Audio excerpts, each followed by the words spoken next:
अमरावती महानगरपालिकेच्या निवडणूक रणधुमाळीला आता अधिकृतपणे सुरुवात झाली आहे। नामांकन, छाननी आणि अर्ज मार्गे घेण्याची प्रक्रिया पूर्ण होताच निवडणुकीच्या मैदानातील चित्र स्पष्ट झालं असून तब्बल 661 अधिकृत उमेदवार निवडणूक रिंगणात आहेत। शनिवारी अपक्ष उमेदवारांना निवडणूक चिन्हांचे वाटप होणार असून त्यानंतर प्रचाराला वेग येणार आहे। अमरावती महानगरपालिकेच्या निवडणूक प्रक्रियेला अधिकृतपणे 23 डिसेंबर 2025 पासून सुरुवात झाली। 23 डिसेंबर ते 30 डिसेंबर 2025 या कालावधीत उमेदवारांनी आपले नामांकन अर्ज अमरावती मनपाच्या विविध झोन कार्यालयांमध्ये दाखल केलेत। या कालावधीत एकूण 906 नामांकन अर्ज दाखल झाले होते। त्यानंतर 31 डिसेंबर पासून नामांकन अर्जांची छाननी आणि अर्ज मागे घेण्याची प्रक्रिया सुरू झाली आहे, जी 2 जानेवारी रोजी दुपारी 3 वाजेपर्यंत पूर्ण झाली आहे।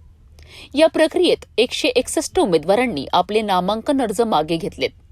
त्यामुळे आता अमरावती मनपाच्या निवडणूक रिंगणात 661 वैधरित्या अधिकृत उमेदवार उरले आहेत।